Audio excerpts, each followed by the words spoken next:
Welcome to an all-new Mission Park Cares, and I'm at the fabulous Fairmont Hotel where from top to bottom the saws are buzzing and it's going to be so beautiful. And today, Kristin is with the Ecumenical Center and helping out so many families down in Uvalde. The entire community of Uvalde, we send our thoughts and prayers as we begin to send all of our children back to school. And speaking of schools, today we're going to spend a little bit of time with St. Philip's College. Get ready. And we'll get advice on keeping our children healthy in school this year. And we'll get a cool new recipe for the dog days of summer. But first, here's Scott Kitayama with Christ Episcopal Church with a blessing for kids that are headed back to school. And then we're going to pay tribute to lives well lived. Back to school brings some great hope and also brings anxiety. It brings the licking of the cowlick on a kid's hair or putting the right braids. And so I want to pray for children and parents and grandparents as they send off their little one to school.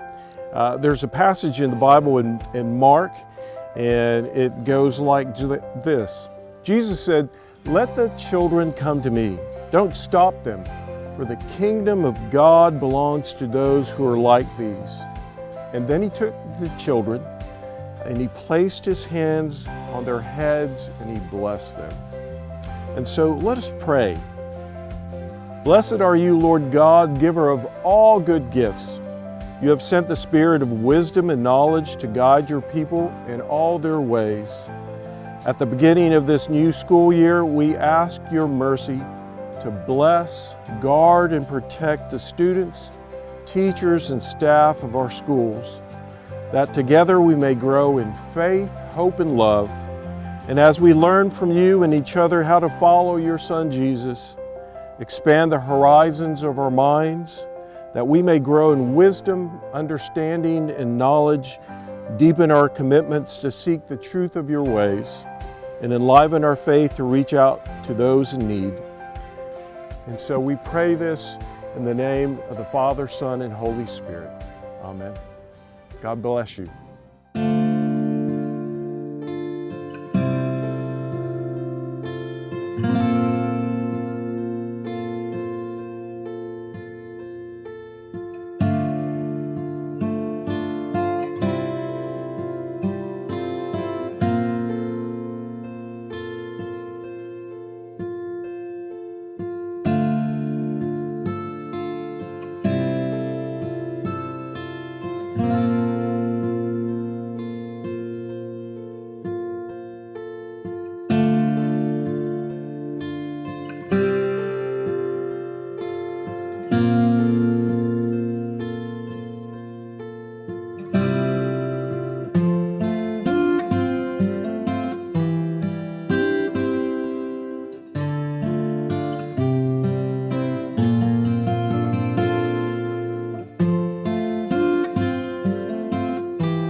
Welcome back to Mission Park Cares, and I'm excited to introduce you to Phil Backey at St. Philip's College with a message that we all need to hear. You know, I'm here at St. Philip's College with my dear friend Phil Backey, actually, and Not only is Phil an incredible human here in San Antonio, dear friend, philanthropist, but I kind of feel like calling him St. Philip Backy, because he's brought us to a place it's been unbelievable. I mean, I had lunch here today with Phil, and Phil, I want to thank you first of all for bringing me here and introducing me to St. Philip's College, because I didn't know. Tell me a bit about the building that we just had lunch in here today. Gorgeous building. Sure, so we're in the Bowden building. It's brand new, state of the art. This is the tourism, hospitality, and culinary building. So we train people that are interested in entering the hospitality industry, hotel industry here in San Antonio or elsewhere, tourism, and all things culinary. Okay, so you could tell me all about the campus, and we'll save that for a little later time, but tell me a little bit about the involvement and how you, Phil Backy, got involved with St. Philip's College. Well, I was approached a few years ago about joining the Alamo College's foundation board, and quickly realized that I didn't know enough about the Alamo colleges within our own community, so I decided to take the opportunity to join the Alamo College's foundation board, and quickly discovered that St. Philip's College is one of the best kept secrets in all of our community. It's unbelievable what all St. Philip's College has. I mean, so tell me a little of just a few of the many programs that y'all offer here. Sure. Well, just starting with the medical profession, we offer a variety of different programs, everything from vision care to occupational therapy. Then we have a robust mechanic program for automotive, aviation, IT, cybersecurity, which is obviously a huge growing field in our community and within the military, which is a big skill set that's a void with the Department of Defense. So we're providing those students to help fill those. Everything from computers to food to military, just so many different things that there's so much to learn here. So really we need to get more of the message out about St. Philip's College to not only our community but to the world. Correct. There's so many opportunities here, and it's just, again, it's an opportunity to end poverty through education, and no better place than St. Philip's. Has got an incredibly proven track record, and we just need to let more people know about it. Is St. Philip's College affordable? It is. There's not a college opportunity that's more affordable than community college, and Alamo Colleges is one of the best community colleges in the United States. We've won multiple awards in recent years, and if, for instance, if you're a graduating senior and you want to come to one of the Alamo Colleges, St. Philip's, you can apply through the Alamo Promise campaign, which is the last dollars in scholarship, and you can literally come to St. Philip's College for $0. Well, I'm going to tell you, the facilities are over the top of what I've seen so far, and I know that I've only scratched the surface. So I look forward to working with you and the staff to be able to see more about, St. Philip's College, and remember the Alamo Colleges. Well, thank you, and thanks to Mission Park for helping us to get the message out to our community, Dick. Thank you very much. Appreciate you. Appreciate you. We love you. Thank you. Now let's head down to our friends in Uvalde and hear about the important message and the things that are happening with the Ecumenical Center right just down the road. I'm with Mary Beth Fisk, the CEO of the Ecumenical Center from San Antonio here in Uvalde. Mary Beth, thank you for joining us today. Thank you for the opportunity. Absolutely. So tell us a little bit. I know that you're a good friend of Mission Park Cares, and the Ecumenical Center is, but could you tell us, what does the Ecumenical Center do, so I understand? The Ecumenical Center has been in our community of South and Central Texas for over 55 years, where we bring hope and healing to our community through mental health resources, behavioral health resources, and many other programs that support those who are grieving, those that have gone through trauma. How does the Ecumenical Center help outside of the San Antonio community, and why is the Ecumenical Center in Uvalde? When did you all come? The Ecumenical Center arrived the afternoon of the shooting. Unfortunately, this very kind town that very much cares for each other was in a very broken state, having had loss of life of our children and adults as well. the Ecumenical Center brought a team of trauma counselors down. We have maintained bringing teams of up to 15 counselors per day to support the community, to support the families who have lost a loved one, as well as to support those students that were in the building that have also encountered trauma. Mary Beth, can you give us a little insight? What are people, are you noticing that people are feeling? Well, truly despair. In many cases, this has been the worst news of their life, that they have lost a child, they've lost a loved one. Overwhelming sadness, as you can well imagine, as the community that's listening in can imagine when they've lost a loved one, but under these tragic circumstances, we don't expect this as an outcome. So being there to sometimes just walk beside them, to listen to them, but with a trained ear that can help guide them to that next step is what's important. Could you tell us a little bit about the process? I mean, how the counselors are working with them through the grief process? Today, we're working in a slightly different environment and supporting families as they walk through the grieving process with the funerals and celebrations of life, which Mission Park has been such a big part of supporting these families through this most difficult time. Mary Beth, what do you want people to know about the future and how this community will recover? There's such tragedy and loss in this community, but knowing that the hope doesn't end, knowing that there is still hope for their families as they grow. They will never lose the memory of that loved one, but they can certainly acknowledge that memory and live on. But they're going to need support, healing, and hope to continue that journey down the road. I know that the Ecumenical Center is not federally funded, and it is given by the generosity of those in the community, by financial gifts and contributions.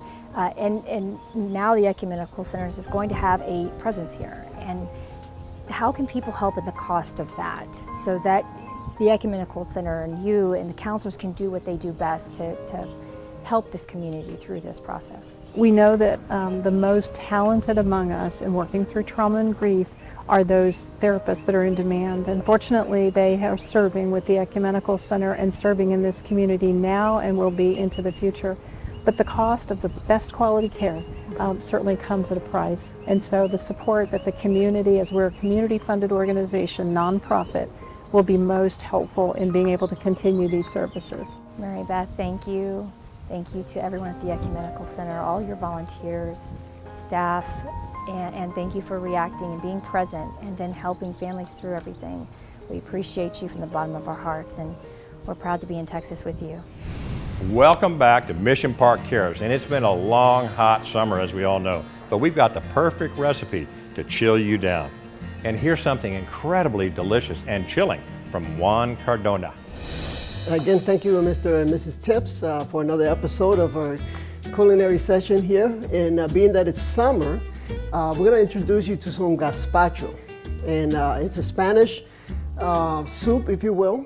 It's very light, it's cold, it's served cold. Actually, once you prep it, you put it in the refrigerator and it just enhances that experience to cool your body down. So it's really nice. It has also the saltiness too, so the salt helps you perspire, if you will. I like to have a little bit of a kick to it and more flavor, so I use what is called marzano tomatoes already done. No shame on doing that. Actually tastes better, to be honest with you. Instead of green bell peppers, fresh green bell peppers, I do like piquillo peppers or roasted bell peppers. So the basic ingredients that we have to do a gazpacho is we have salt with Himalayan salt, we have pepper, we have cumin. The traditional recipe is cumin. I like to use adobo. It's actually a very good one here. Piquillo peppers. We're in San Antonio, so we got to add some heat. So I add ají amarillo. We do aged sherry wine vinegar, and I add a little bit of extra KABB vinegar. And then, so again, the cornichon. And we have some bread, 1-day-old bread. And that's going to go to make the gazpacho. And then we have some bread that we're going to toast to make the crostinis to go with that. And lastly, we got also garlic for you and red onion. So one of the first things that we're going to do is instead of starting with the tomatoes, we're going to start with the garlic. It's essential that with the garlic, you extrude the oils from it. And what we're going to do is go ahead and smash that. There we go. We're going to mince it up. You're going to appreciate it better, so the flavors are going to really come out for you. So I chop it up a little bit first, throw a little bit of salt. Now what you want to do is you want to line it up and press it. That way it helps take that oil out. Throw it in, about too close. All right, so we're going to add the piquillo peppers, okay? So just put them right there, boom. We're going to cut the cornichons just slightly. We add a little bit of the ají amarillo. Ají amarillo is actually not too hot of a pepper, but in this brand, which is local, they do also include habanero into it, and some other like mango and papaya just makes it phenomenal. So we're gonna do the sherry wine vinegar, and we're going to do the KABB vinegar on that. I use adobo. I use this brand. It's all natural. And again, or cumin is the original recipe on that. A little bit of pepper. Save a little bit for later. A little bit of salt. The bread, you want to take the edges off, just the center, okay? Now we're going to cut the onions. We're going to do about half a medium-sized red onion. Then we're going to go with the tomatoes. 2 pounds of the tomatoes, give or take. Just pour the whole thing in there, and pretty much you got your gazpacho done here. So here we have your gazpacho ingredients. Now it's just a matter of blending it together. I usually start with a low speed, and then I go into a high speed mode once it's already kind of all integrated.